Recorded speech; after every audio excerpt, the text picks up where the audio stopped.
परिचय। ये जंगल के बीच में है।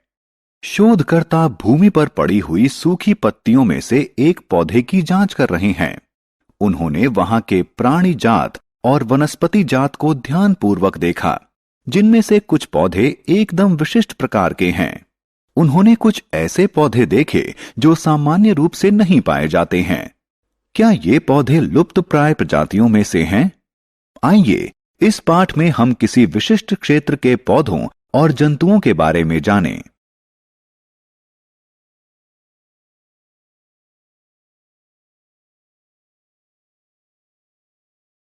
उद्देश्य। इस पाठ के अंत में आप निम्न करने में सक्षम हो जाएंगे।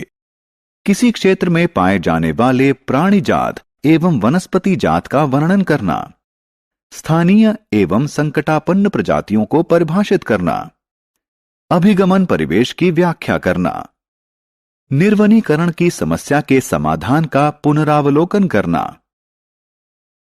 प्राणी जात एवं वनस्पति जात क्या है?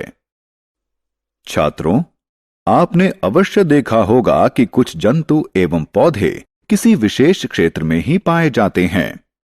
किसी विशेष क्षेत्र की वनस्पतियों और जंतुओं को उस क्षेत्र के प्राणी जात और वनस्पति जात के रूप में जाना जाता है।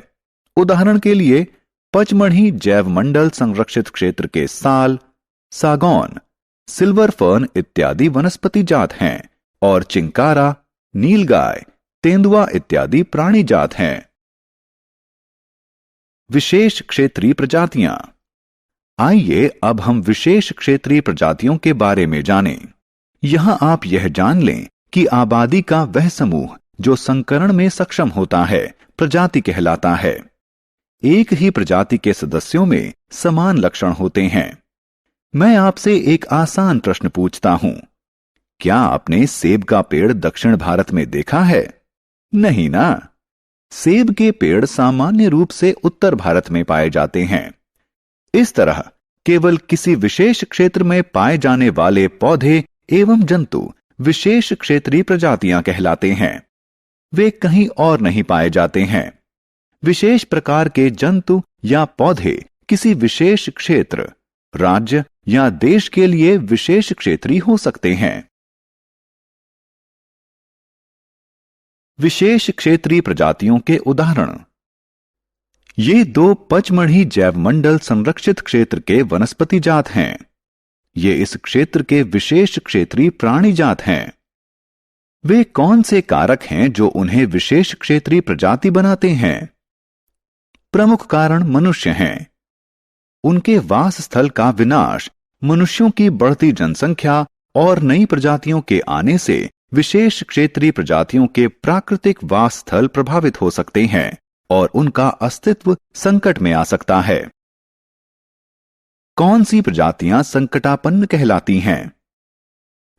आपने डायनासोर के बारे में अवश्य सुना होगा। वे लाखों वर्ष पहले पाए जाते थे, लेकिन आज वे विलुप्त हो चुके हैं। अनेक जंतु एवं पौधे विलुप्त हो चुके हैं, जबकि कुछ विलुप्त होने की कगार पर हैं।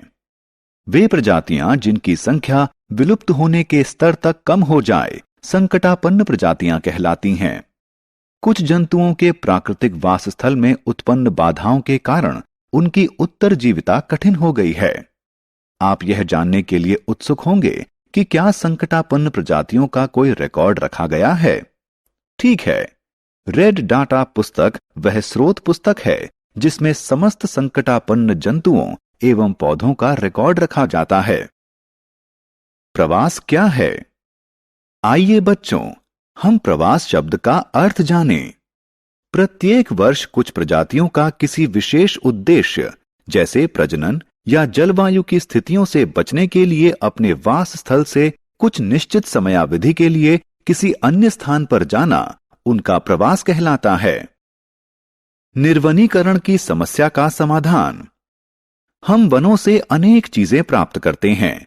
गोंद, राल, जूट और कागज महत्वपूर्ण उत्पाद हैं जो वन से प्राप्त कच्चे माल से बनाए जाते हैं। क्या आप कागज के विकल्प की उपलब्धता के बारे में विचार कर सकते हैं? क्या होगा यदि हमारे लकड़ी ना होती? ठीक है, इन सभी प्रश्नों का सरल उत्तर कागज का पुनः चक्रण है। कागज को 5 से 7 बार पुनः चक्रित किया जा सकता है। कागज के पुनः चक्रण से न सिर्फ वृक्षों को बचाया जा सकता है, बल्कि ऊर्जा व जल भी बचाया जा सकता है। इसलिए हमें कागज बचाना चाहिए, इसका पुनः इस्तेमाल करना चाहिए और इसका पुनः चक्रण करना चाहिए।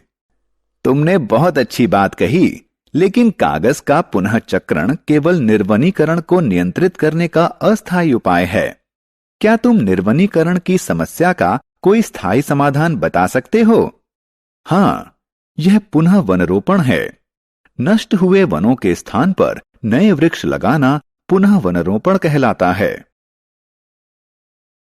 सारांश। आइए हमने जो कुछ सीखा है उसे संक्षेप में दोहराएं। किसी विशेष क्षेत्र में पाए जाने वाले पौधे एवं जंतु प्राणी जात एवं वनस्पति जात कहलाते हैं।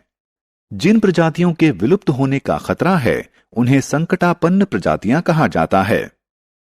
प्रत्येक वर्ष कुछ प्रजातियों का अपने वास स्थल से कुछ निश्चित समयावधि के लिए किसी अन्य स्थान पर जाना उनका प्रवास कहलाता है। निर्वनीकरण की समस्या का समाधान कागज का पुनः चक्रण एवं पुनः वनरोपण है।